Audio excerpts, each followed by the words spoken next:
Okay, welcome to number 2 of Latin American art, modernism into the present. We're going to see how artists become more interested in formal qualities of minimalism, as well as we see artists engaging politically,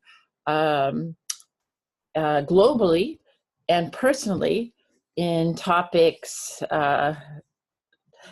through means that are developed by such movements such as feminist movements in the United States and how that far-reaching effects. Okay, so starting with Latin America, I think I need to share my screen. Are you share? Do you see it? Yes. Okay.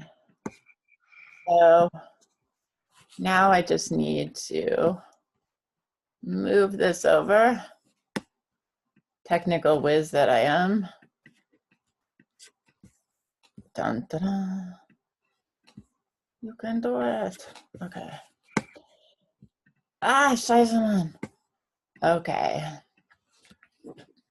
Okay, so Latin American, post-war and beyond.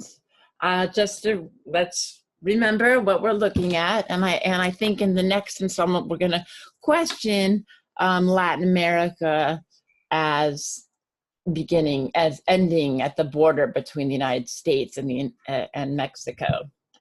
But for now, we are going to be focusing on these, and on the final course night, we're going to be looking at Central America, which has not been really considered artistically. It's sort of people, when you look at art from the Americas, you very typically see very few representations of artists, even though there are a few kind of token ones from Costa Rica, but we will be looking more. And we will be looking at the effects of politics that, again, that affect these artists. So we're going to talk today about building boom, the move away from representation like we've seen before. There was so much of the art that we looked at was not abstract, right? But abstracted, like the jungle scene. It was still representational, but the forms were abstracted, elongated, Cubist style. So there's a difference between abstraction and just being abstract. Remember, like I said, Picasso was never an abstract artist. He always worked from real life. And so his work was abstracted. So then we find artists like James Turrell, we saw before in one of our lectures, interest in perception. So, and then again, the assertion of cultural identities and people responding to historical events. And then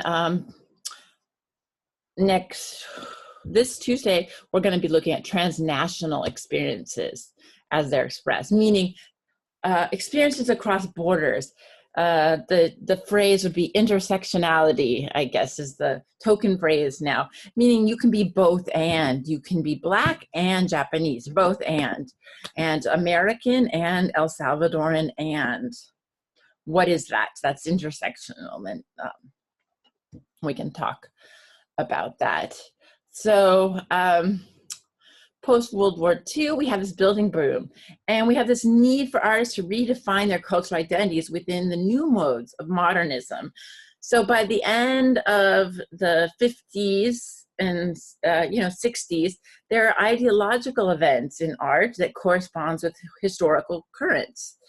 And then, and so we're going to look at that. So Latin American artists were influenced by modernist styles. Remember, we saw the Bauhaus building in Germany. Even though that was 1917, we're still seeing buildings that look like it today. It's glass and concrete. I should have probably put an image of Bauhaus in this, for just to refresh your memory. But these architects you're going to see, they weren't just copying Bauhaus. They filtered through their own lens to suit their own needs, as we're kind of talking about modernism in general, to come up with unique forms that respond to environment, material, color, and cultural sensibilities, both ancient and contemporary. And so one of these is Mexico City, the UNAM, it's called, the National Autonomous University of Mexico in Mexico City. And so highly visible Mexican modernist architecture is found here on in the buildings and the grounds of UNAM in Mexico City, and designed by different architects, including Carlos Lazo, Enrique de Moral, and Mario Pani. Mario Pani is very important. And built beginning around 1950. And this architecture is noteworthy because it includes, like you can see here, I think this is the Siqueiros, and this is very Siqueiros because look how kind of adventurous this perspective is. It also looks like it's a little bit three-dimensional because he did like to play with material, and it had a sense of motion of the futurist. So it had like well-known muralists, Diego Rivera and Siqueiros, David Alfaro Siqueiros. This one here, we have this mural by David O'Gorman, a stone mosaic mural. Like if you're looking at a building decorated, what kind of effect of that with these enormous stone mosaics? What does that make you, what kind of impression does it have? And they're all, the mosaics, by the way, are all history of Mexican culture, kind of in the format of, almost like if you see here, you can see, here's a Greek building, but it's built up upon, here's a Spanish colonial culture, but then it's all these elements of like, what do you call it? A pyramid that you would see around Mexico City, or they believed that the Aztecs had a prophecy that when they would build on land, they would come to a lake where there was an eagle with a serpent in its mouth. And you can see here the eagle with a serpent in its mouth. So that this is a part of the folklore, and it was sitting on a cactus, part of the folklore of the founding of Aztlan, or the Mexican kind of identity. And so you have all these different aspects of ancient, Christian right here, and this really what we were talking about, the third race, a mixture of, you know, indigenous and European, this kind of mestizo. So that is absolutely amazing and beautiful. Wow. Sarah, look at your phone.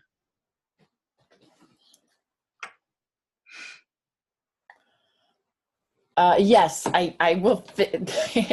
So here I have a lower T. I need to work on that, guys. Spelling is not the grammar has never been my forte. Not helps me, but it's okay. So, and you see this, look how it's echoed down here in the kind of stone mosaic right here. Yes. So if you see that though, what does it make you think of in terms of what they're trying to tell, you know, what they're trying to project with the university in 1950, with all these different themes being put in a very natural kind of way. I mean, this is natural stone. It sort of looks like a modern way of telling a story, like the stained glass windows or the... Oh, beautiful. Yes, like because the stained glass windows did, as we saw in what was it, Chapelle. It told of Louis the 14th, the most amazing room I've been in, Louis the 14th's kind of getting the relics from Constantinople, but it also told a story of parts of the New Testament and Old Testament. And so this is the same way. It's telling a story of the different value systems that are kind of going on at this university. And in the middle, you have kind of this Greek idea of enlightenment with the eye, the Masonic eye. But also these ancient symbols. And the fact that it's done in ancient stone, that is what Mesoamerica is. And even here, the stonework is surrounded by. It's all this archaeology that is done in ancient stonework that you see, all these amazing murals, basically, done in stone, telling stories, hieroglyphs, hieroglyphic kind of writing. So ancient knowledge. So it's done in that, but it also is addressing kind of knowledge from all cultures. So it's really kind of an interesting, truly kind of Mexican, like blend, or Central American Mexican. It could easily be done in other parts of Americas, but it certainly seems the Mexicans artists were really strong in this. Remember the idea of not of Indianismo, but indigenismo, like having pride. And so here they are using native, like pride in sort of native art and craft with stonework. But of course, it also recalls stained glass windows, very noteworthy. And so we move on a little bit ahead. 8 years later, we have Matthias Goeritz, and Luis Barragan, and it's, both have claimed the claim that they have made these they're satellite towers, and they both have laid claim to it, but. I think these are interesting. Now, I know these don't look like buildings necessarily, although, but I'm starting here with sculptures by architects in Mexico City, to be exact. And so we had, and these, so bright blue, white, yellow, and red, kind of like a interesting kind of a little bit of orange in the red, like a terracotta satellite tower, stand as a landmark to what was a new planned development called Ciudad Satellite. Like you enter through the satellite towers, this new part of the city. And Matthias Goeritz said, for some, they're an advertisement. Like, oh, they're just an advertisement to this new development. He said, but I'm a romantic, an absurd romantic living in a century without faith. They are and have been plastic prayer. And when he says plastic, that just means tangible. So it's interesting because his architecture was really influential on younger Mexican artists, but none of them shared his mysticism. They were more modernist, like all about the form, not necessarily about meaning that you'd stoke up. But as an artist and architect, he broke through some of the populist ideological barriers in Mexican art that you would see with, say, the ideals set by Siqueiros and Rivera, that art has to be, for the people, very legible, not so modern that they can't get it, although you could argue Siqueiros was extremely modern. But that it has to be something to educate and elevate. And so they actually, Siqueiros and Rivera, felt that he had introduced dangerous foreign influences in Mexico, which is funny because they were very much influenced, as Giotto and Siqueiros was influenced by Eisenstein, the filmmaker. So, but if you think about mass and color and statements and even earthiness, they don't seem to be far off in a nod to Mexico's past. Here's ancient Mexica, which is Aztec right here. This would be Teotihuacan. And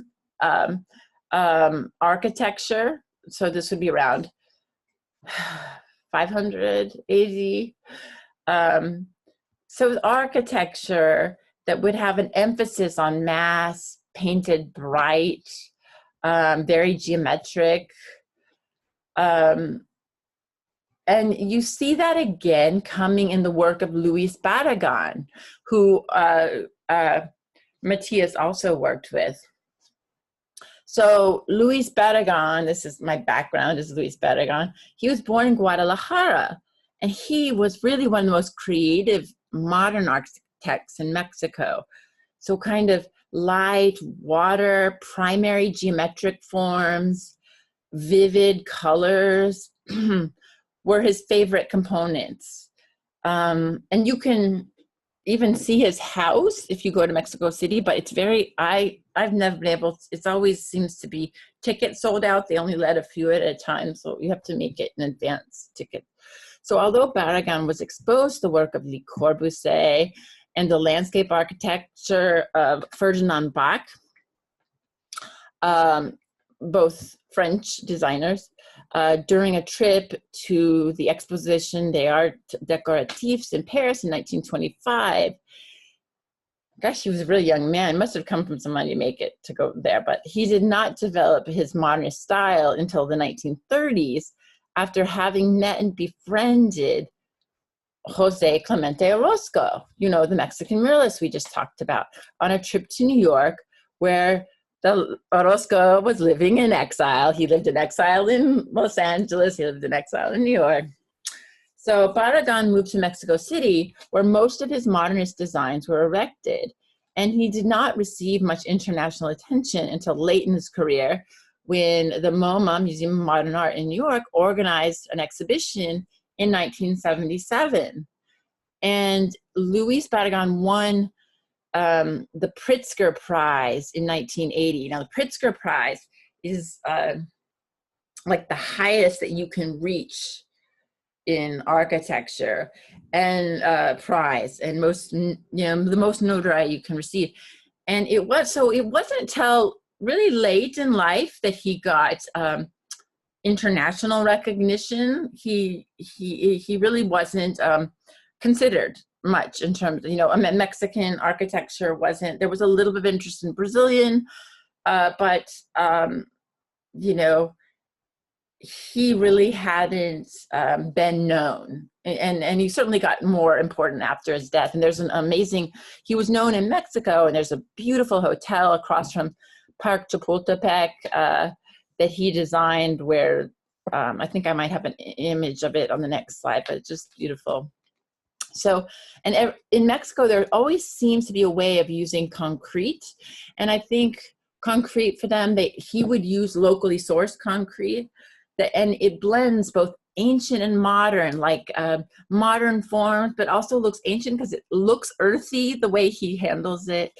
You know, so in Mexico, you know, it always seems like it was made of the earth. And his architecture is also kind of amazing for photo opportunities.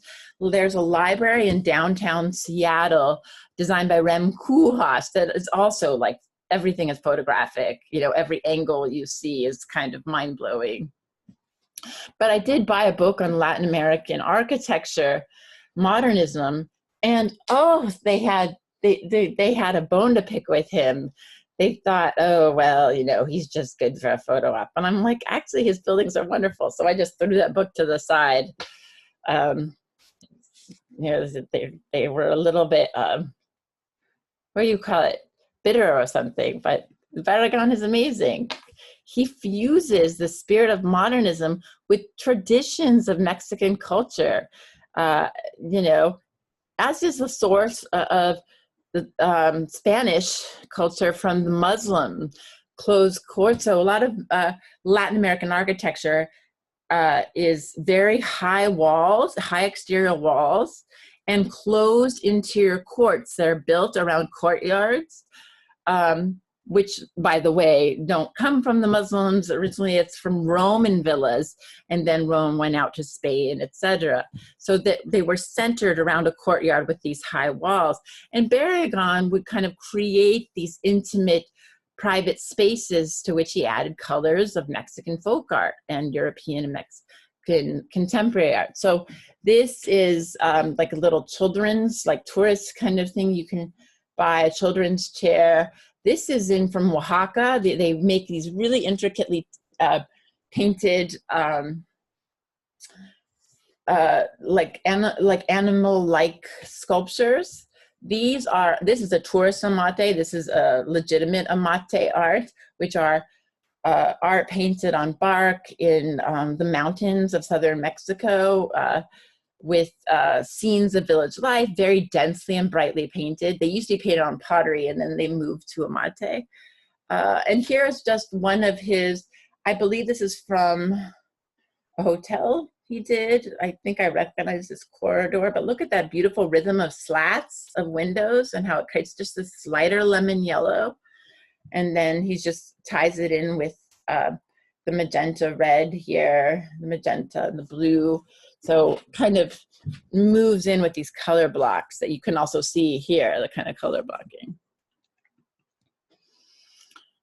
So not only art and the teachings of Le Corbusier, he was influenced by contemporary landscape design in France. Like, note the mixture of sort of these natural materials and bringing in the outdoors. Here you've got this frame of the outdoor, and it's kind of brought inside. You see that a lot with case study houses built in California at the time by Richard Neutra. And so this is also going on. He's just putting a Mexican flavor to it. And you've got this geometrically contained water sources that act as reflective color source and kind of a negative or a soft foil of negative space to the edges of the concrete, kind of the harder edges. But he wanted to go beyond so the rational approach of modernism and embrace an emotional aspect of architecture. Because let's face it, there's a difference of the feeling you get between a prison, right? The thought of a prison, and a church, or the coffee place at the mini mall where you get your cup. Architecture, or where you read a book, architecture affects your feelings no matter what place you're in. And architects are very much aware of that. So this is something to consider. So now we're going to move to Brazil. This is Lúcio Costa. He made 1957. It's called Plan Piloto, pilot plan for Brasilia, for the capital of Brazil. They wanted to make an entirely modern space with entirely modern sensibilities. And Brasilia was planned from scratch as like an ideal city built on an empty plateau. And Niemeyer was architect and Lúcio Costa, the urban planner. The idea was, in Niemeyer's world, to build a capital to bring progress to the interior of Brazil. So it's kind of right in the center of Brazil. So in terms of guiding principles design, he was about modernism, clean lines, rational planning, and space. But Madam, look at this. What does it look like to you?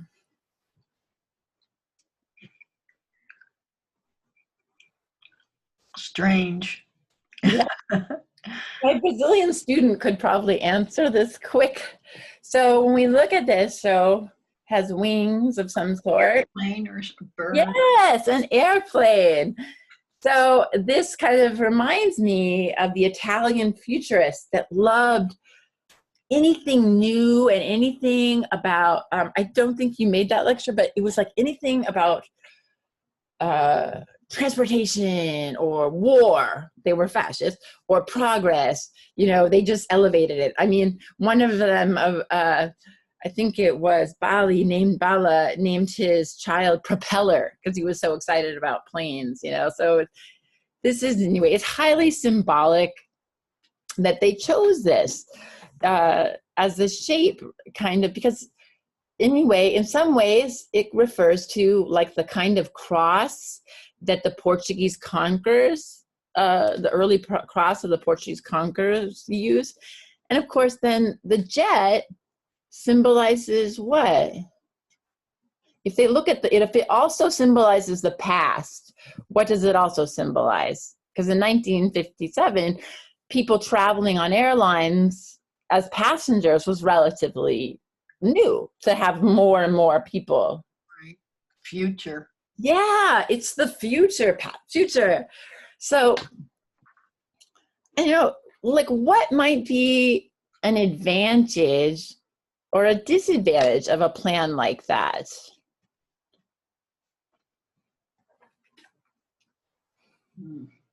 Like for a city to be kind of contained like that. I mean, one thing, I think everything's kind of going to be kind of uniformed because it's all planned, and they can probably have like a railway system that's like, they know what they need, which they did. They had a great monorail system, I believe. But then what could also be the plan? There's not a lot of variety or individual. Not a lot of variety. And also, I mean, we see that some people in Southern California don't seem to mind it. It's like cookie cutter things, or if you go out to Arlington, or, you know, it's like, but that's not how Brazilians, it contradicted the nature of average Brazilians, who were generally kind of indisposed to accept such regimentation, because there was, it fundamentally, and you know, Mexico City has this too, it's at odds with the shantytown system of building, because, you know, you can't really expand when you're all kind of already, this is all you got, you know. And it was kind of, the shantytowns build from the inside out rather than according to a preconceived plan. And so Brasilia's zoning kind of separated things into different distinctions, which is why New York has worked so well, is because it kind of organic. There's a corner store and then your apartment is on top of it. And there aren't, it's just kind of organically, there is planting, but it is not so highly zoned. But I think in the 50s, that was a spread of zoning. California was very zoned, etc. And they separated cultural zones and commerce and industry, and they separated government buildings. Government buildings were in the cockpit of the plan. So I don't know if that's here. I guess that would be here. So it was all symbolic, kind of the way the constructivists had wanted it in Vladimir Tatlin's monument to the third millennium, but never got built. So here's their Congress building, but they persisted. So this didn't really quite fit, but the Brazilian government and architects and planners, you know, they just kept persisting with it. And then you get this National Congress or Parliament or whatever, you know, building. And you can see they persisted with more building throughout the 60s. And there's really some famous mid-century modern buildings. Here, notice in their Congress, look at the like, some of the planes go with the environment. So what in terms of landscape is on a horizontal axis, like this nice horizontal axis? What do you see in the landscape that's kind of straight and long like that?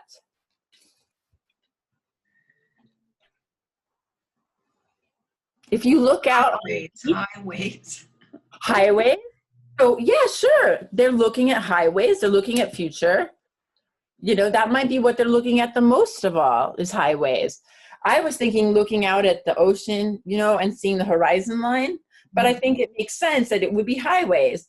And then here you've got these towers that kind of pierce the sky with this interesting glass walkway. And then these two kind of angular edges, vertical and horizontal, are softened by the concave bowl and convex roof. You know, so they have, I mean, I wonder what is on top of there, if that's filled, but you know, they soften it a little bit and provide it some interest, some kind of balance. Like, I can't imagine this piece without these things there. You know, it really kind of creates interest. It softens, right, with all these kind of angular, kind of rectangular forms. Right. And then this interesting walkway that goes up and down. But there are no windows. There are, see, right? These are all windows. But And then here, there are windows here. They're Oh. just the sides don't have windows. Mhm. These are all kind of windows and decorated around. Uh-huh. It's very much like a building that was built in Orange County to house the first kind of cathedral by Richard Neutra. It came later. It must have been influenced by this, but this was also influenced by Le Corbusier. So it's like, you know, there were problems, you know, there were more problems than that, you know, than just in the planning, than just the, you know, way people lived and moved and created space. But he looked to Le Corbusier, the French architect. We've seen a couple of his buildings, I believe, and he took some advice. And gradually, the initial plan nowadays is being obliterated with just the onslaught of expansion and building. But in the sum of things, the creation of Brasilia instituted, I'm missing some of my pictures of this. Oh, well, instituted a period of Brazilian culture that gave Brazil an international identity. And it looks like, you know, I just want to like show you some of the images, some more images of Brasilia. Let's see. There's Brasilia has this church that's so interesting. I wonder how I lost it.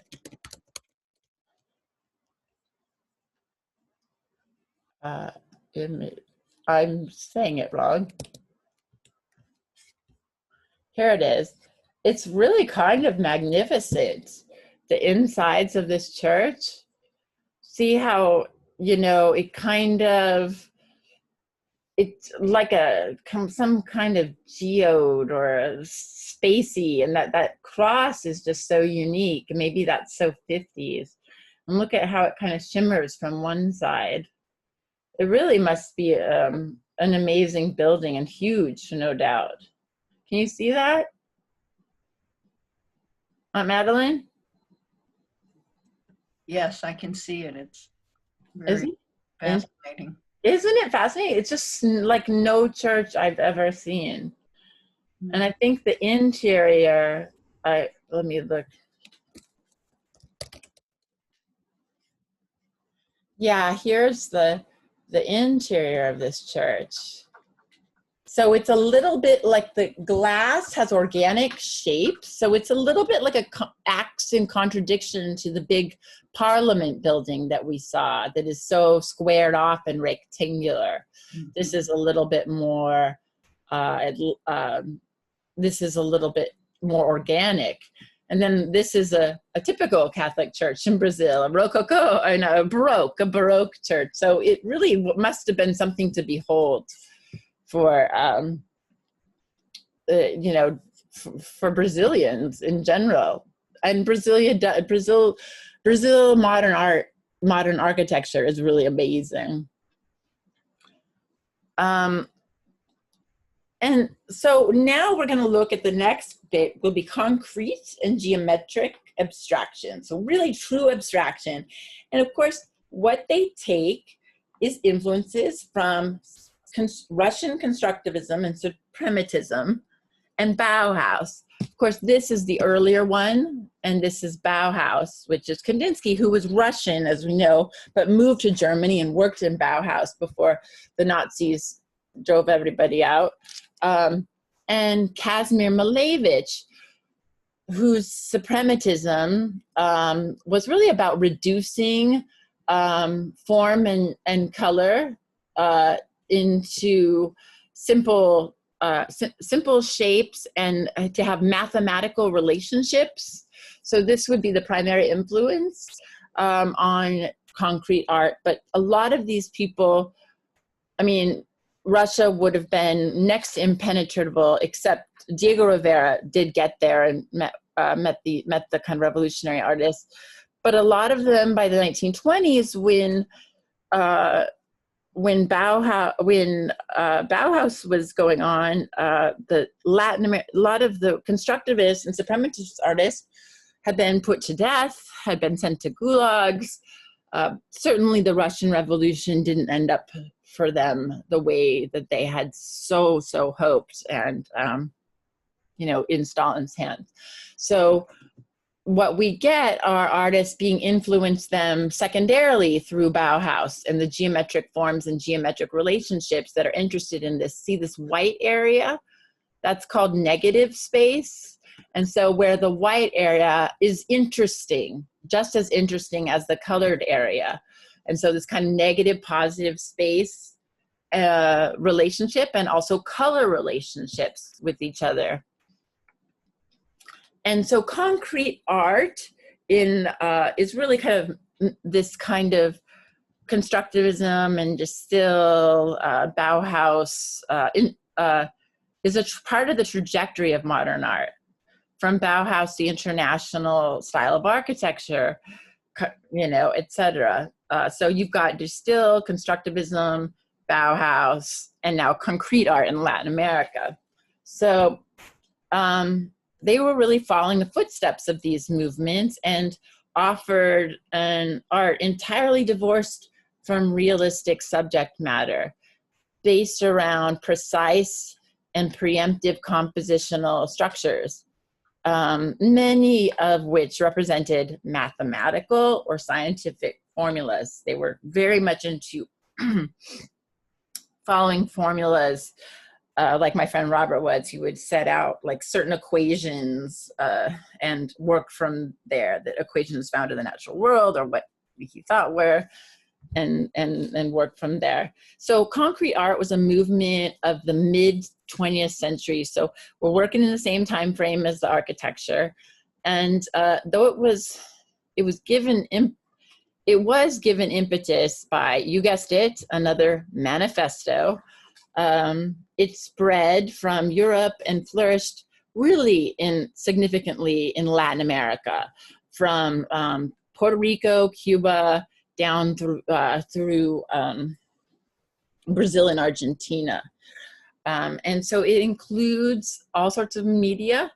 A new form later came and kind of toppled it, called neo-concretism in Brazil, sort of signaled its demise. And then we get into kinetic art and hard edge painting and blah, blah, blah. But it's bared its influence in all the art that comes after, in terms of kinetic art, hard edging, and even poetry, concrete poetry. So in Brazil and Argentina and some of the Caribbean, concrete art became a symbol of an idealistic youth culture that sought to reconstruct society in sort of a more rational, humane line. So just like we see with constructivism, they wrote a manifesto. They said, this is what this art is going to do. It's going to be part of this reorganization. As things were starting to unravel, it's not long, even though we start in the 50s, we go a little further. We're getting into Vietnam, we get into all sorts of problems. So Bauhaus trained artists really inspired a movement of youthful artists to create a new world through the ideals of color harmonies, of mathematical relationships, of logic and reason. And early on, one artist trained at Bauhaus, who actually went over to Europe and trained in Germany, was Thomas Maldonado. And you can see here, he's influenced by Kandinsky's later geometric period. If we look back at Kandinsky on the right, or Malevich on the left. So it also has the feel of that suprematism, this like interlocking geometries, the use of negative space, a really great use of negative space, like not being afraid to leave the emptiness, because it's the way he cuts this emptiness, he bridges it by taking this line. Look how this moves. You got this diagonal. Now diagonals always suggest movement. So this is a pretty active painting. And then it's not just self-contained. He moves it into our space by taking the line and taking it all the way across. And so, you know, this space around here is activated because it's part of this line going across and off the page. So here's Bauhaus, here's geometric abstraction. Joseph Albers, whose work was very elegant and had to do with how colors, the edges of colors when they met each other, how they reacted to each other. So it's very logical, very meditative, very objective.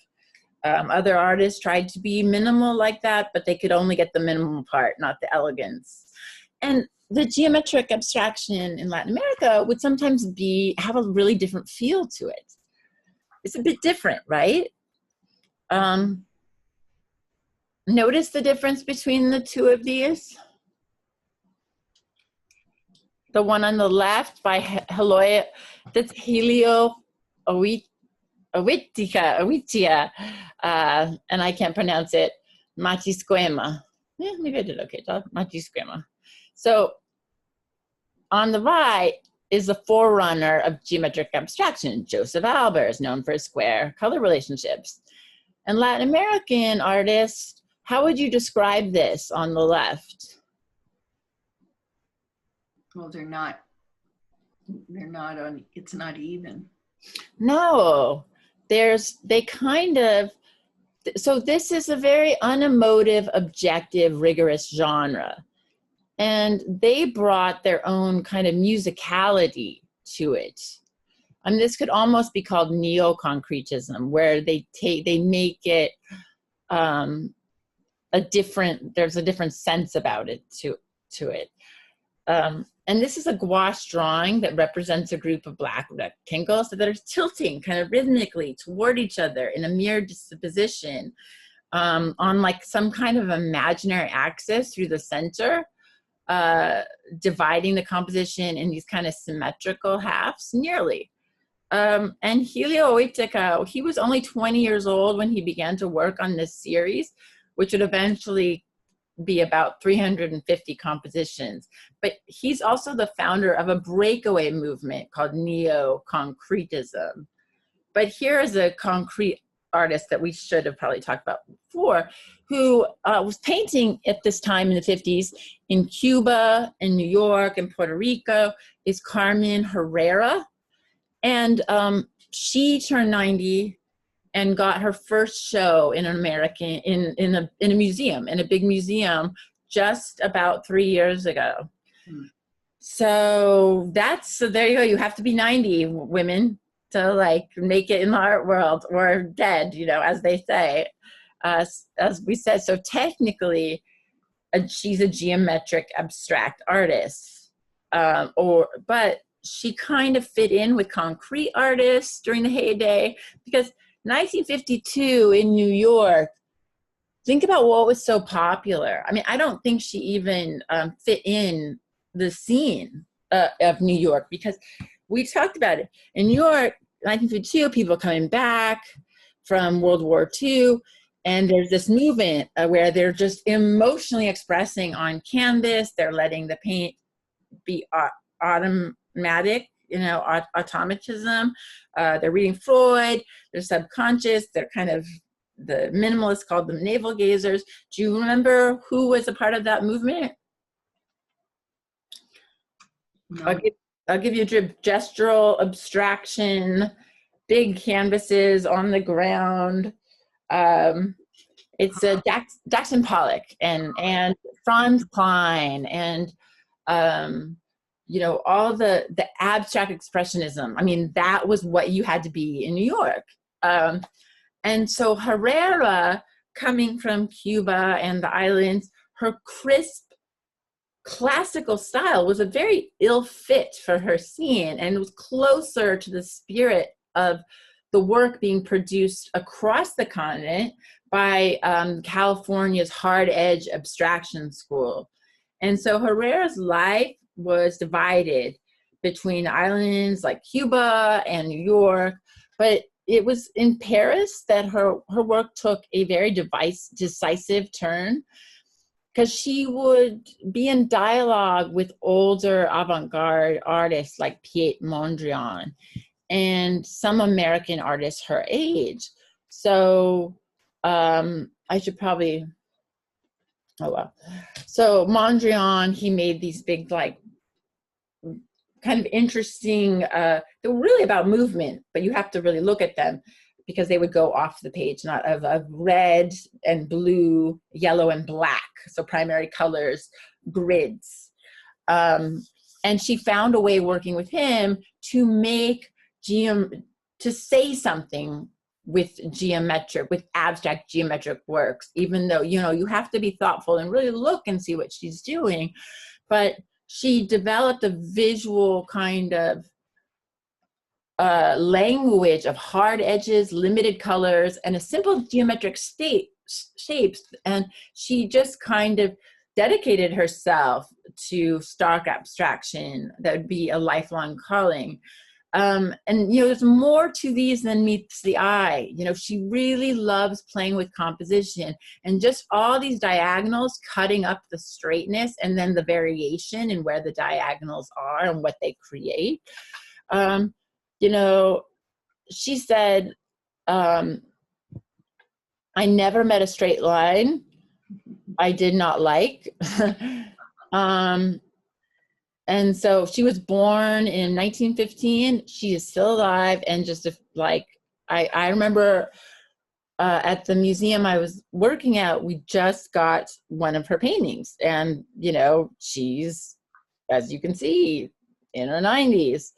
She's still alive, though. I don't know if she's still alive. She was alive 4 years ago. So Herrera's, and she had her first show at 90, a big show.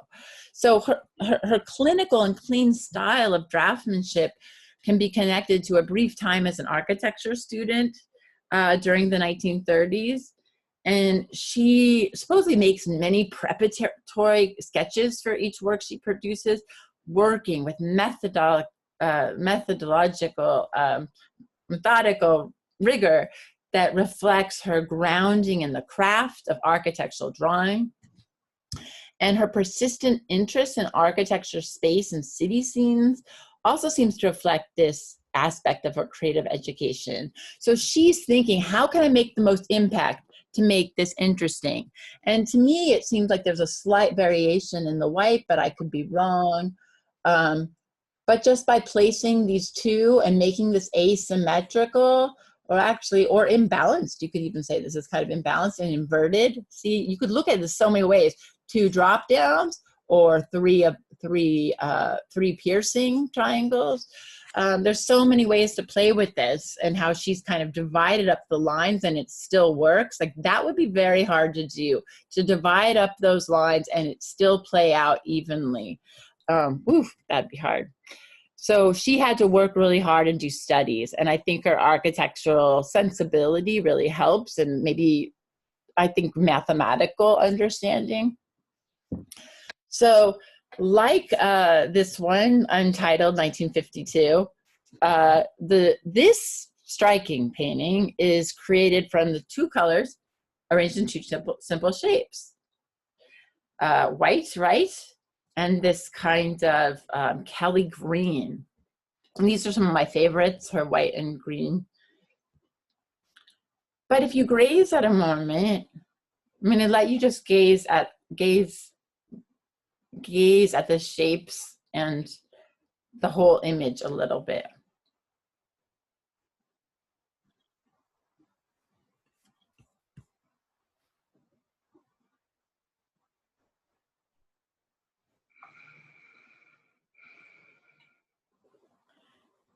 Do you notice that the more you gaze at it, it becomes more complex?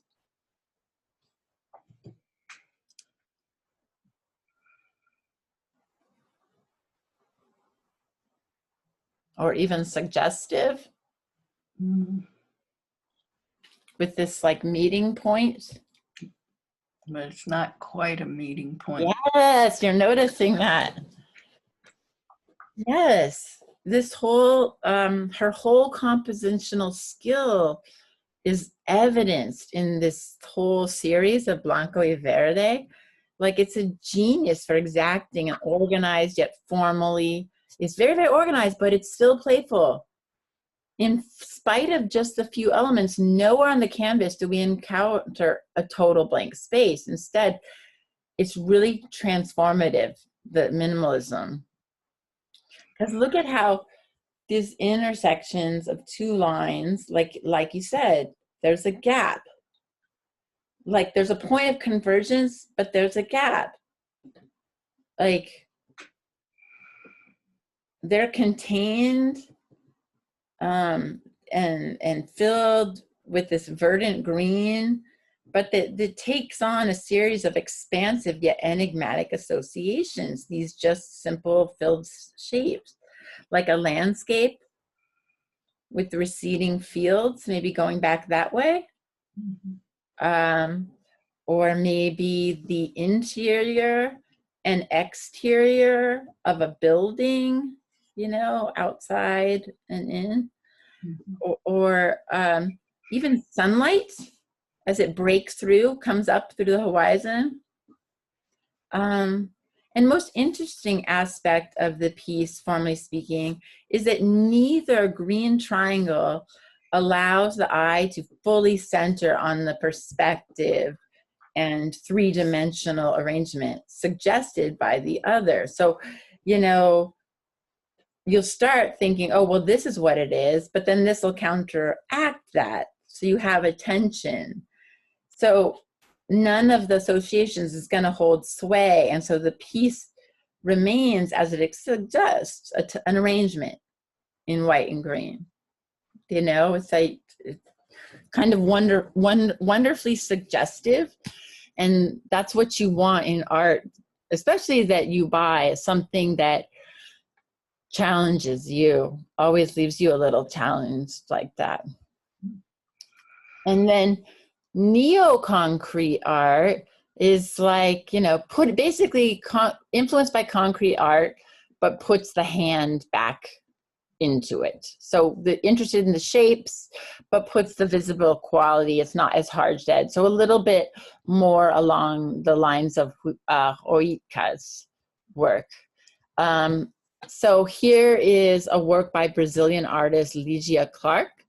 And in this series of palm-sized sculptures constructed from hinged planes of aluminum, they are designed to be manipulated by the hand. You know, you hold it and then you look at it. So you have this kind of intimate interaction, which you don't necessarily have with this, you know, or this. So by making art that is specifically handheld. So in these works, the principles of a concrete art are pushed to the point of creative rupture. It's made from intuitive sensory engagement with the material rather than rational mathematical formula, which is what the concretist artist valued so much. So in a further step away from objectivity, she labels this creature maquette, creature maquette, bicho maquette. So in the years following the demise of concrete art movement, Clark and her neo-concretist peers have ironically achieved far greater fame than the artists whose orthodoxy they've supplanted. And there is right now on view a lot of neo-concrete art at the, well, when the coronavirus is over, at Glenstone. They had a whole section which made me open my eyes to concrete art. So in the 1950s and 1960s, several Latin American artists, we're going to look at optical kinetic art, which actually comes from concrete art. It's not rejecting it. Several Latin American artists, as we've seen, settled in Paris. So we're getting to see the kind of milieu and the kind of class that a lot of these artists are coming from. Anyway, they settled in Paris and they became players in the movement of kinetic and op art. Now, optical art is art that plays with your perception. Kinetic art is just the thing. Kinetic, like coming from science, is moving. So one such artist was the Venezuelan artist. There's a few Venezuelans. Jesus Rafael Soto, whose projects directly engage the viewer's perceptions. I mean, you can see I have a video of his, because I have a friend who sells some of his work. You walk by this, Scheißemann, do annotate. Oh, what did I do? Okay, spotlight. Okay, so you walk by this and you see colors going one way. You walk the other way, you see a whole other set. So maybe like greens and yellows going this way, and then blues and reds going the other way. And it really does give you a sense of something moving as you move. And these look like they're made with acrylic, but sometimes it's painted.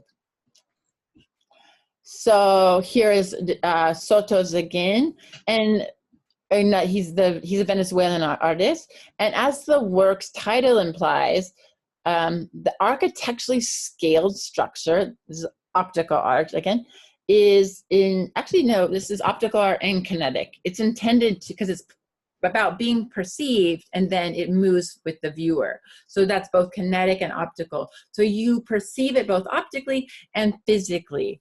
And the interactive aspect sets it apart from many works presented within museum settings in which objects are not meant to be touched. And we can thank neoconcrete artists to make those small handheld sculptures that are very intimate. So the piece is made of basic industrial materials, yellow plastic hoses that are suspended from a simple steel grid. And though Soto's work is conceived as geometric sculpture, it lacks a solid surface or plane. So its shape is easily altered by human contact, even when like natural elements come, like wind and rain. So it's a work that's kinetic, it's in constant flux, but it's also optical because your perception of it and even yourself in it changes. And let's see, I can get a video going.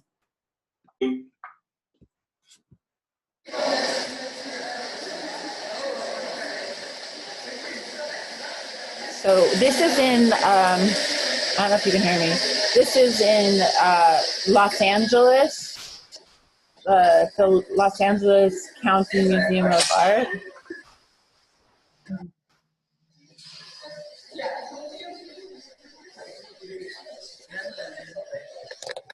It seems disorienting.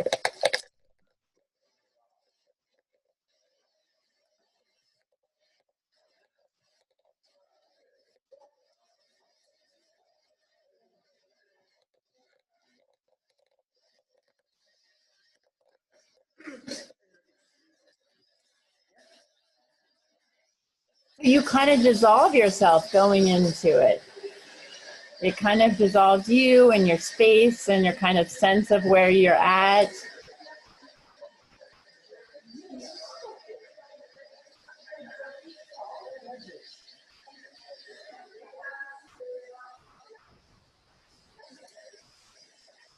Of course, she's Instagramming it. Okay. Oh, we can see another one.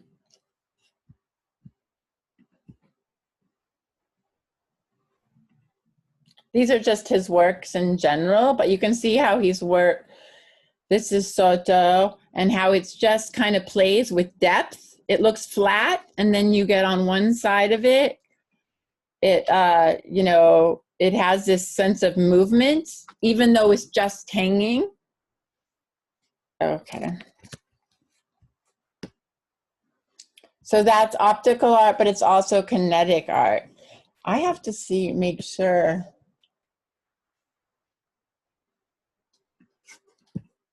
Ah, how do I?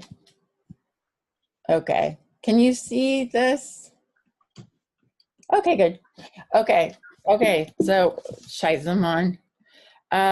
So here's another Venezuelan, Carlo. Oh, his stuff, man. This is 1960. So this was done relatively recently. I think this is 1990, but we were looking at work from 2000s as well in the video. So here is Carlos Cruz Diaz. He was older. He's a part of a very remarkable generation of South American artists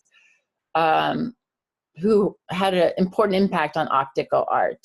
So optical art is really kind of unique to Latin America. I mean, Venezuelans have a proportion of the optical artists. Anyway, he began to focus on physical properties of color after viewing Soto's work that we just saw. And so he evenly spaced colored card strips. These are all just either painted or just made with cards. And each strip would be placed parallel to the next to create this impression of softly modulated tones. You kind of goes closer and closer with, you notice how he's cut them wider to thinner to create very, very carefully designed designs, carefully planned and designed designs and executed so that you would get this kind of very subtle illusion that your eyes would have to kind of adjust to see. So, and these are flat, these aren't these big installations, but they still, with the modulated tones, change according to the position of the viewer. So here you can see he's examining Joseph Albers and Bauhaus ideas of color, where your perception changes based on what color is next to another color. Like how much you see of that red is going to be determined by how much you see of the blue next to it or the yellow next to it, etc. So the totality of the effects creates the illusion of moving image. Really, it is both qualities of optical art and kinetic art. You move and you see one effect, you move another way, you see another effect, and it's also interested in the brain and how it processes color.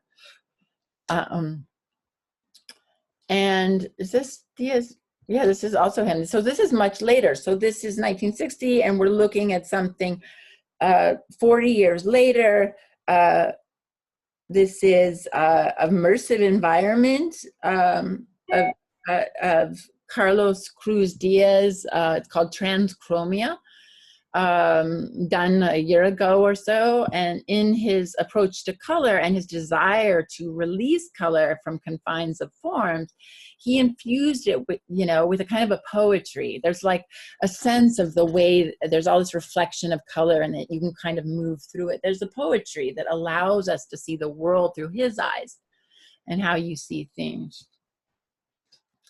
And then on our final section, we're going to talk about so you can see these people are starting to do installations. They're starting to think about the viewer.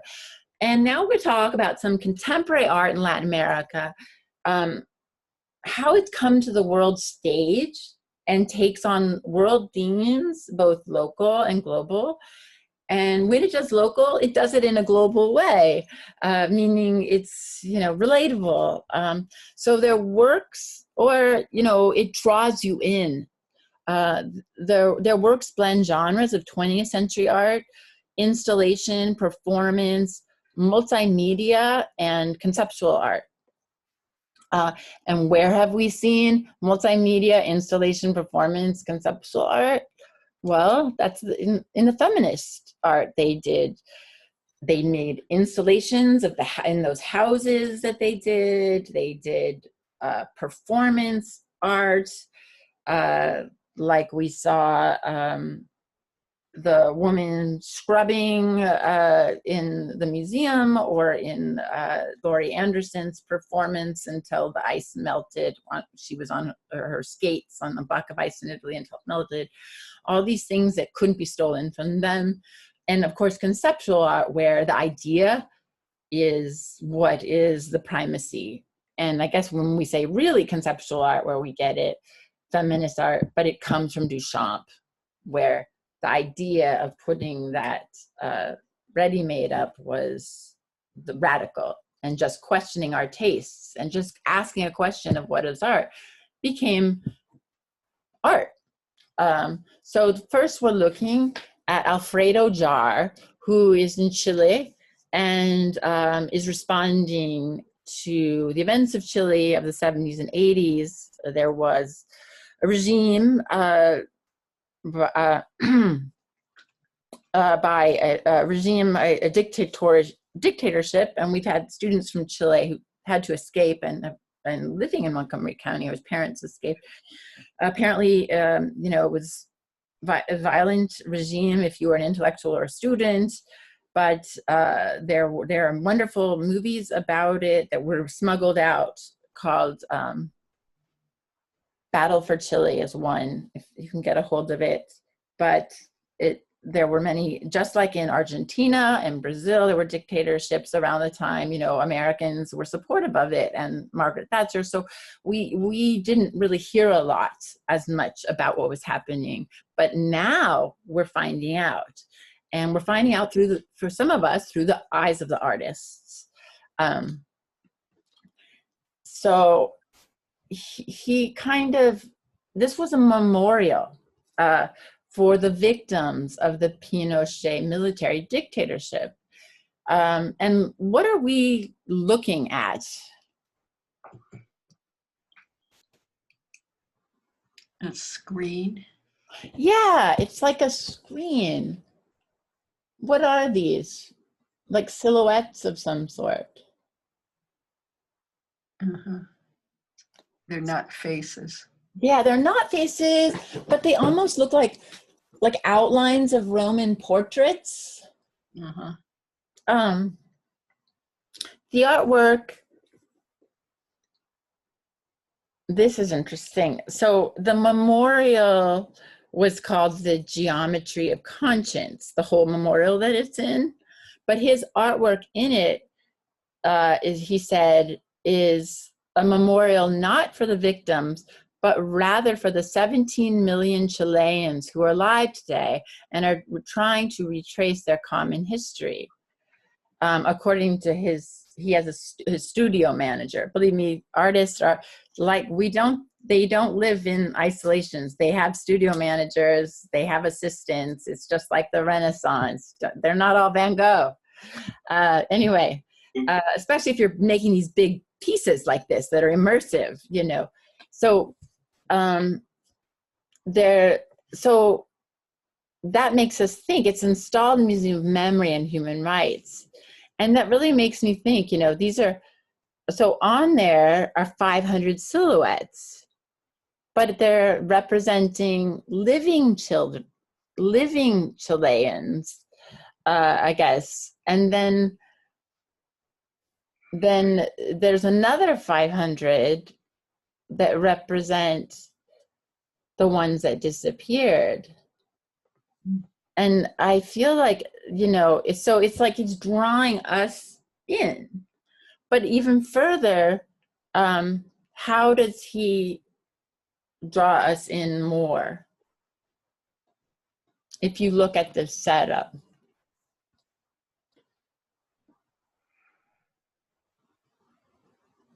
What's the size of it? It's totally size. And what's across from this viewer? What's there? I can't. Where are you pointing? Right here. See what's here? I'm not sure what it is. It's a mirrored wall. Ah, okay. So what does the mirror do? Reflects everything. Yeah, and so it reflects everything infinitely. Mm-hmm. It goes on. And also you turn and you see yourself, you know, and apparently, you know, so you see yourself, and so you're implicit in both sharing your grief and finding answers.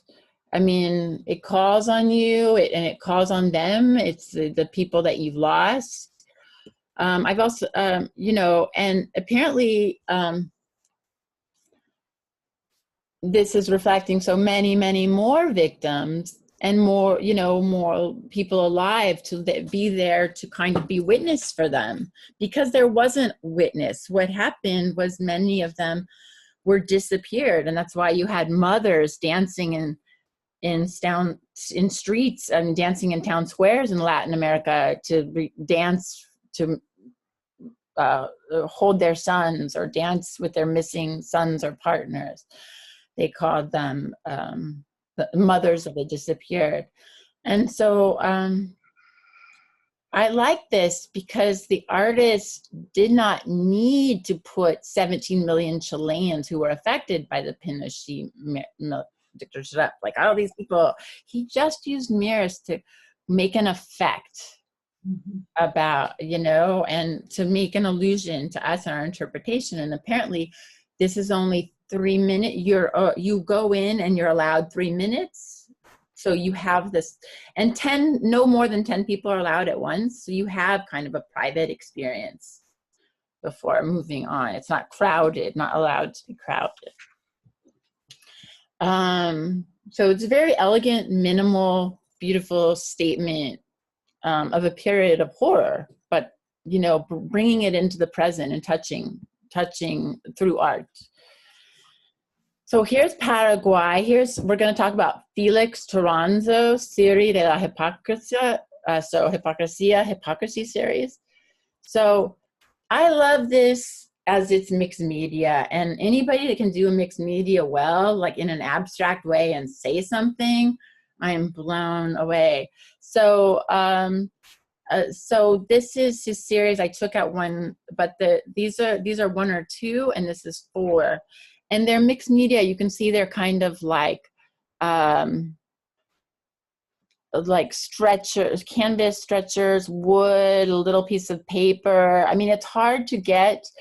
Here you have a little bit of gesso, maybe cardboard and cloth. And it's hard to say something, make an abstract collage in a way that is compelling, that just the same as an abstract painting, but it shows texture. I mean, you judge them by the texture, by the composition, by also what they leave out, because it's so easy to pile so much stuff onto a collage and then it doesn't read well. So, but these read very strongly as a simple statements of form and texture and balance and contrasts.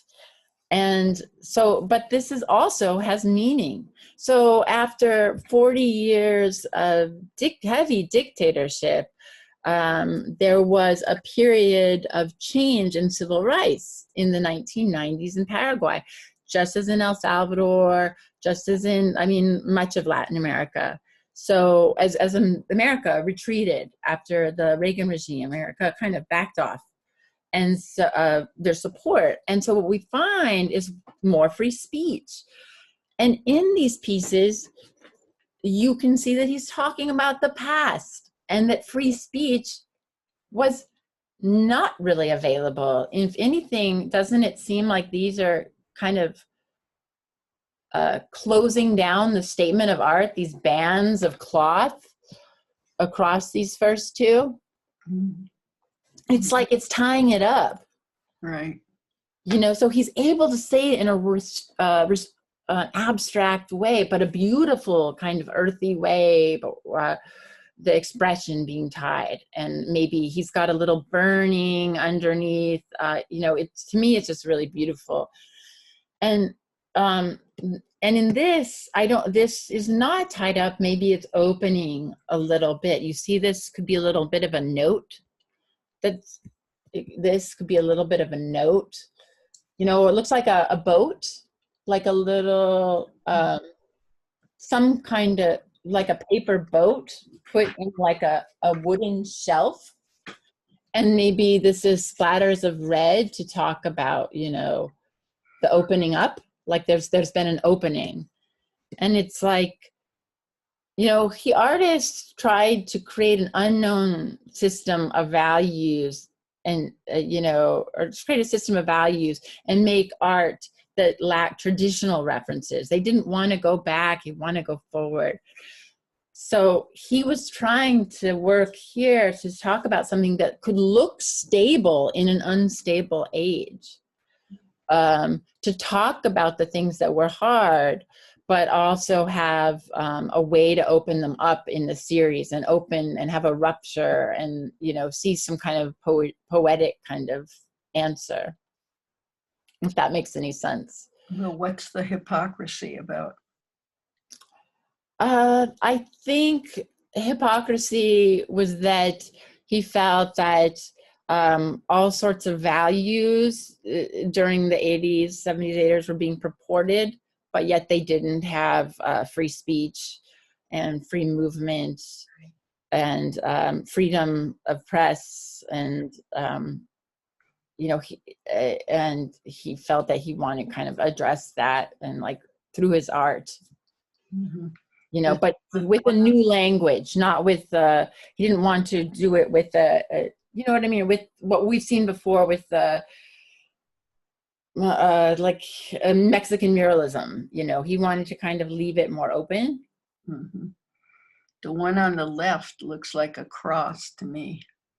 Oh, that's such a good point. And I'm sure that is right there. That is very, very much, they're both. I'm sure there's something there about hypocrisy and like church leadership could be easily like not standing up for people who've been imprisoned for, you know, press or something like that.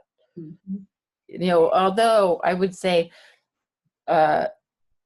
in Central America, it was the Catholic Church who were standing up for the people, you know, and dying. But there was hypocrisy in South America, in Latin America, you know, as we know that, you know, as the Pope has even stood up and said and apologized for. Mm-hmm. So it was different, the reactions, right. You know, but they were certainly an important part of resistance to the horrible things in Latin Central. But, and then we're going to move on to Peru, which is really different. Oh, not really different. It's also kind of an interesting way. I mean, if you look at this, this is done with parts of paintings, but they're not, they're collages. Here, we totally take something from a painting and we don't see a painting. So we're going to look at Jorge Eduardo Illesen. So references to pre-Columbian art that were easily identifiable to European audiences and are popular in Latin American art. However, Illesen made references to archaeology in the past in sort of an abstract and unique way than other artists. So Illesen was, and you can see that this is something that a poet would come up with. He's a poet and a painter who most successfully combined allusions to the ancient American world with contemporary forms. So this is Quipus, and it refers to the system of knotted, and you have to know this, right? This is a lot of art. You need art history to understand. So Quipus refers to the system of knotted and colored cords used by ancient Peruvians as mnemonic aids, as a way of remembering things. SoIllesen's, you know, a mnemonic is something like, well, we studied it, those of you who took my course last semester in Romanesque art and in early medieval art, mnemonic devices in sculpture. Well, a mnemonic device would be like, how do I remember the Great Lakes? Is it house? Homes. Homes is a mnemonic device. Huron, Ontario, Michigan, Erie, Superior, homes. It's like something that aids you. So these knotted, and the way they were knotted and colored would be a way to remember things, a useful way. So, and also, you know, it says something to their intellectual life that they were very much had one. We just always think if they don't have like a written language that there is an intellectual thought going on. Well, it couldn't be further from the truth. So Ilsen's use of knotted fabric stretched across the surface of the canvas metaphorically evokes a mysterious language, the kind the ancients used to remember things. With these mnemonic ropes as mnemonic devices. And these works produce images of condensed energy with strong conceptual foundations. Because even just like collage did, you know, in Cubism, you know, collage says you don't have to be, you don't have to be bronze, marble, and oil paint to be fine art. I'm going to use, how about some wood veneer, wood paneling, and I'm going to use postcards, and I'm going to use the newspaper and some scratch paper, you know. And here this person is doing is taking the foundational sculpture. What is this? What is this a traditional, this plane for, this rectangle? What is this? What do we normally see there? It's a frame. It's like, well, what's in a frame? A painting. Yeah, he's taking the traditional structure of painting and turning it into a sculptural object. And tying that with traditional, like a traditional intellectual or, you know, memory technique. And he's kind of playing with that, questioning these kind of conceptual foundations. It's actually could be considered both sculptural, both a painting, and it has kind of a condensed energy of a conceptual art. And I think it's beautiful. And then there's some hybrids. Yes, I call it hybrids. I could call it something better, but I'm just thinking, how can you say, you know, intersectionality? Born in Latin America, Carmen Herrera was, and she ended up working a lot in New York, where you'll see Cubans, Puerto Ricans, Dominicans, every type of, you know, everyone is represented just in Queens alone in terms of Latin America. So here's people both working outside Latin America and inside. And this is Felix Gonzalez Torres. And he was a Cuban-born American visual artist. So I'm just going to have you look at this, because in the early moments of looking at a sculpture and trying to come to tentative conclusions about it, it's important to resist, you know, one interpretation over another, you know, before we have an opportunity to kind of look at it and maybe think.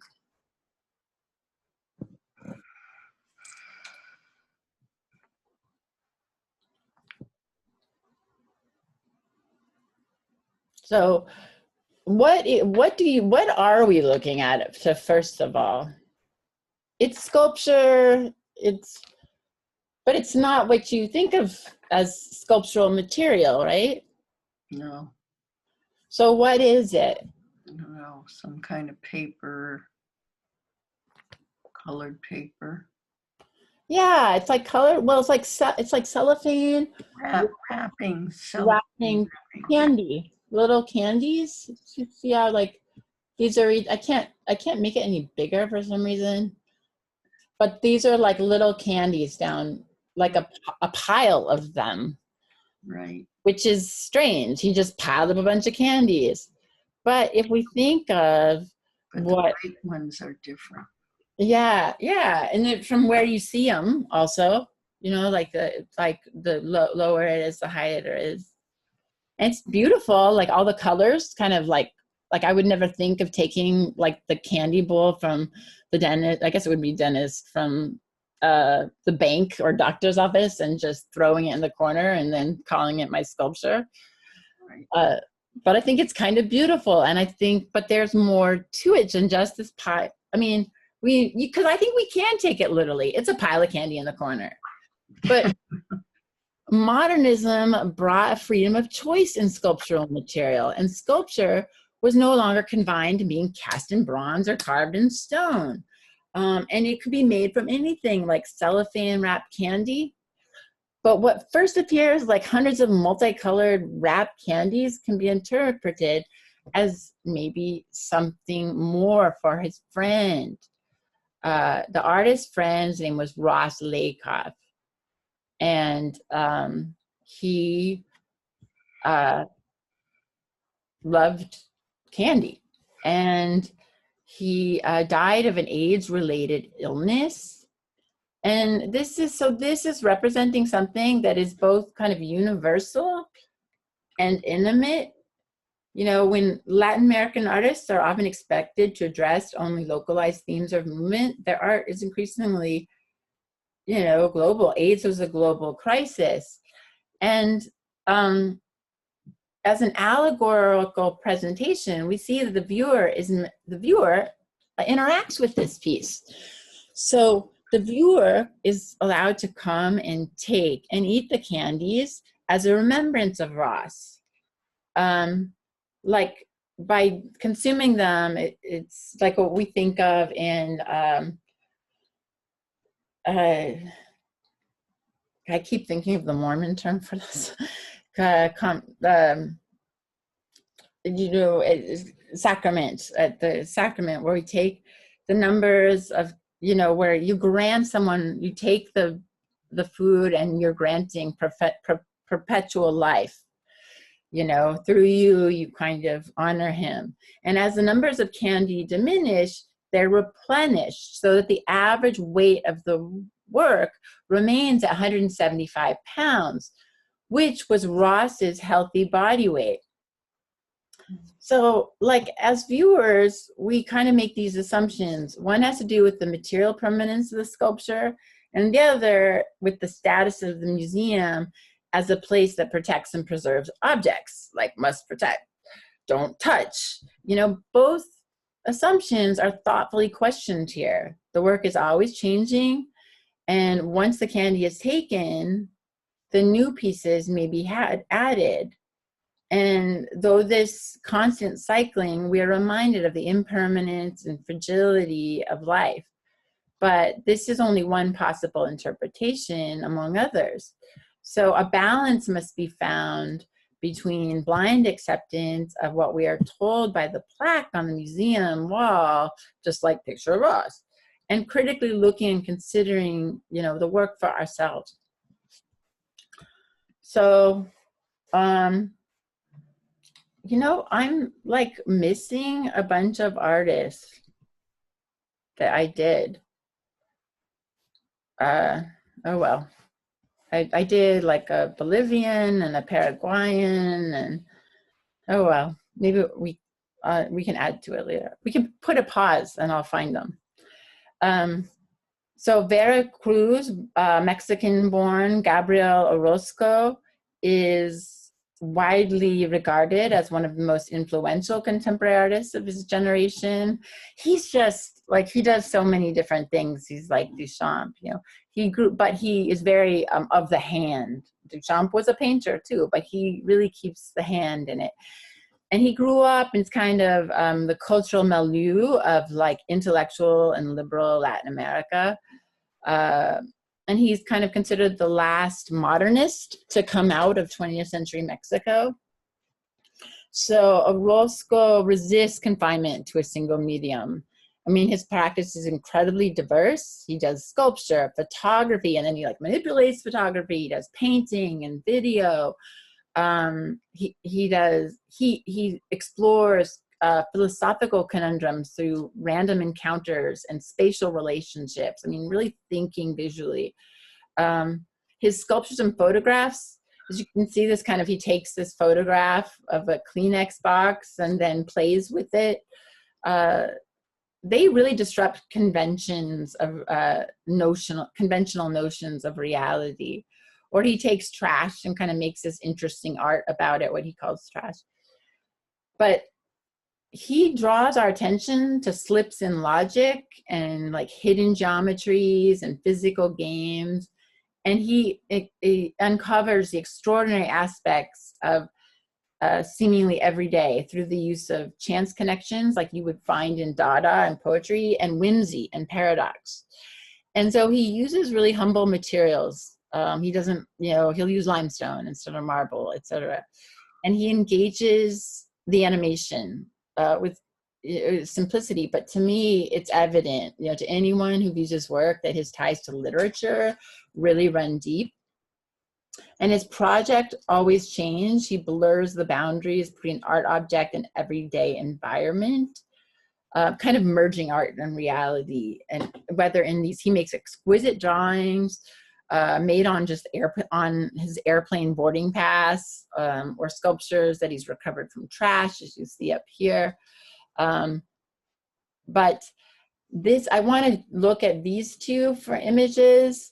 It's the mobile matrix. It was a whale excavation excavated from the sands of Baja that he had to get permission from the national government to put on view when it came to the MoMA. And then it went back. It's like a part of their heritage, and it's now in their national library. But he fitted it onto a metal armature and then intricately inscribed with graphite rings and circles, see here, by a team of 20 members. This is all pencil drawing. And I also see one that he did all in black and white. It was a team of 20 members who exhausted 6,000 mechanical pencils in a painstaking drawing. He said he used the drawing on the whale to express how the forms of these bones are related to the movement and functionality of its structure, like which way they go, like if it's going to go side to side, these are going to be movements side to side, and that they would accentuate that as it moved. And he did another one that was, I think, even more exquisite, because I do think this is very exquisite, that is darker, but this is the one that hangs in, that was bought for private sale. But this is a piece that I saw, and I saw this at an exhibit in a New York gallery called Marian Goodman on the Upper East Side, and it's so different in tone. And it's made in 2019. The pieces in the exhibit were all made from a singular medium, limestone. So just look at that. A limestone, notice how one shape informs the other. And it's comprised of formula relationships, how these things relate to her, how the light relates to each other, the shadow, the shapes, the texture, the limestone, how it kind of bounces off that light.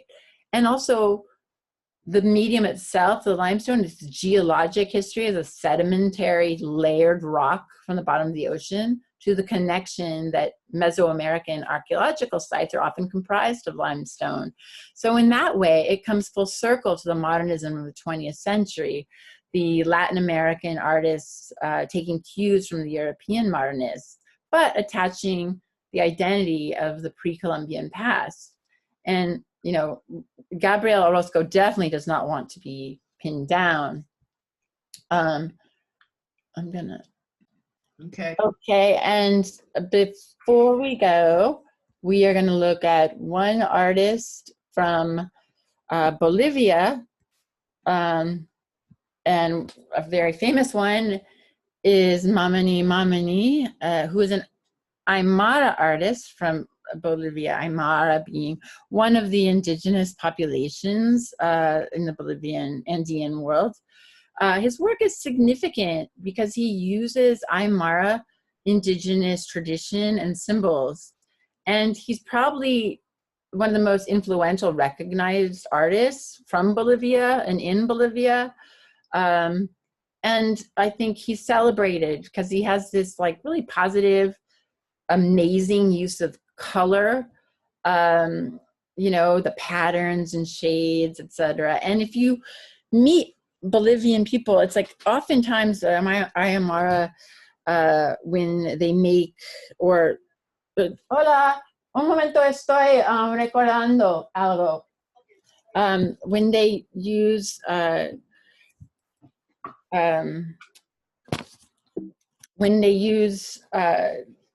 oh my gosh, color and settings and patterns, etc. Normally the Peace Corps people have come in and worked with them, and I said, if you want to make stuff for the European art market or the American art market, you must weave things and paint things in natural colors because that's what they expect.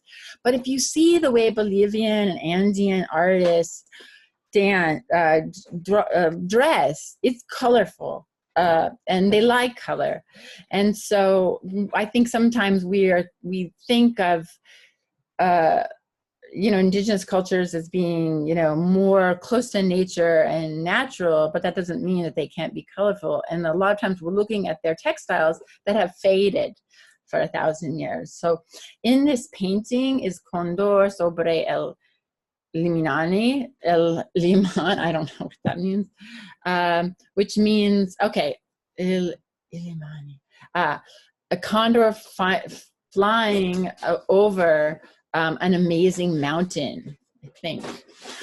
So more specifically, the volcano in the southern part of the capital of La Paz.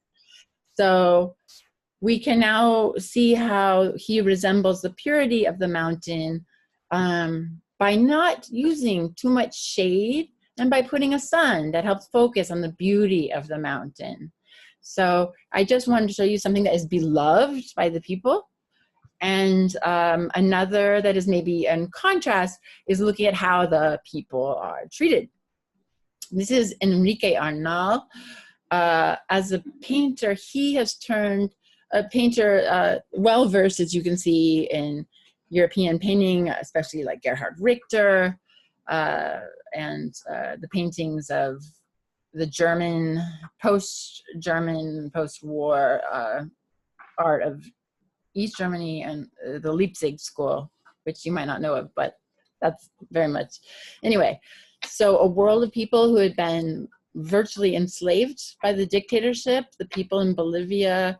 He felt it was the people who were at the service of European descent Bolivians. And he depicted instead the Andean world in varied aspects to kind of answer those terms, to say, well, this is what else is going on. And he began to paint the Andean people who came to the cities as urban workers. So he later painted a series dealing with condors, which we had looked at in last painting, Andean birds of prey, traditionally subjects of mountain myth and legend. But look at this. What are we looking at here? What do you see? Well, the face is hard to determine. Yeah, and what do you think he means by that, by kind of having it being kind of faceless? Well, disappearing or... Yeah. Oh, that's good. Yeah, because it's faceless, you don't remember. And there could be many. Right. He just could blend in to the people coming into the city. And you see he's wearing, and they wear like suits. Some of these Indian peoples, they suits, or they might have big hats, or he's got, if you notice, he has a traditional wool hat. It's like that you tie, a traditional Indian wool hat, and he has his belongings kind of wrapped in a kind of somewhat of like a blanket or scarf around his back. And then I can't tell if he has shoes or a special kind of sandal. And his hands, why are his hands in that? Yeah, they're like holding a bundle of some sort. It's like all his distinguishing characteristics are gone. accept the markers of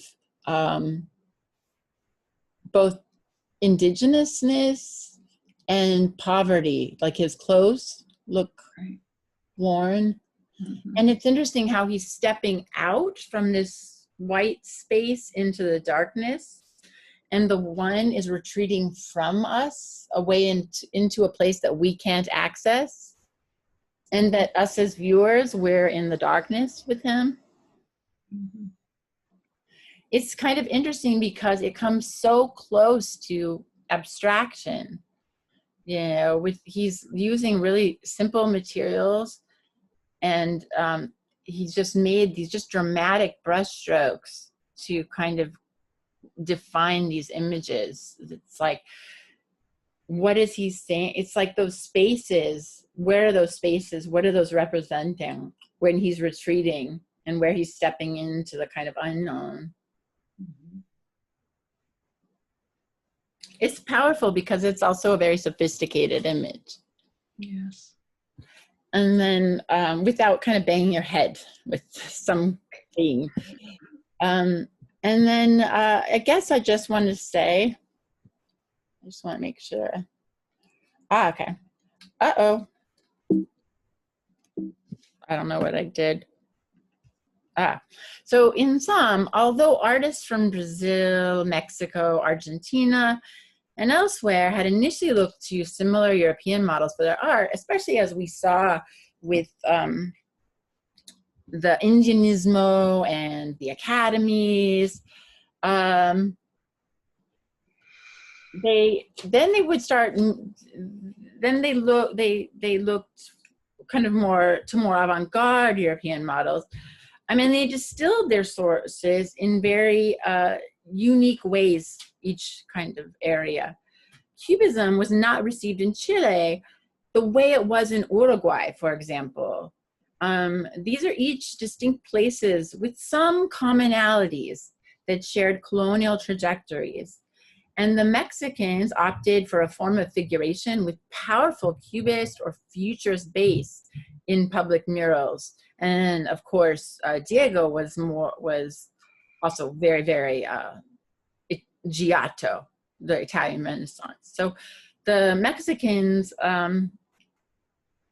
you know, they were aiming directly at the working class population, and you can't say that's the same for the South Americans necessarily. They're kind of working and talking to each other, right, and saying let's get a new art form going, guys. You know, in large places like in Argentina, they had killed their native population, so there wasn't much there, but they wanted a new voice. In Mexico, they tuned their avant-garde sensibility into a populist form and defined their Mexican identity, Mexicanidad, through themes of revolution, their colonial history, and their ancient past. And on the other hand, Argentine and Brazilian artists painted for a small but growing elite that had previously looked to Europe for art, but was gradually developing its own artists and really kind of seeking, remember, to look to the South. And Argentina sought to identify with European legacy through recent traditions like tango, with little reference to moment in time. They really wanted to be atemporal, and often to escape from the immediate world. I mean, life in Buenos Aires was hard at the turn of the century. But this kind of need, this escapism, found a metaphysical dimension in Zul Solar and the writer Jorge Borges. So that's unique to Argentina, which I probably should have mentioned. And Brazil is where the Aboriginal Indian legacy embodied Amazonian pottery was not totally eradicated, and Afro-Brazilian culture remained strongly composed, like local primitive exoticism dominated avant-garde work, like in the Tarsila Amaral, the one with the cactus. So Argentinians welcomed their European legacy, whereas Brazilians cannibalized and rejected it on some level. But you can see in a lot of the paintings that futurism and the breaking up of color had an impact on these artists. But their ideals were their own. And Cubism, with its ties to relationships, to form and space and time, worked well for Latin American artists because they could use it as a lens to investigate native heritage and create a national image in the framework of modernism. So those are the kind of things that we are thinking of.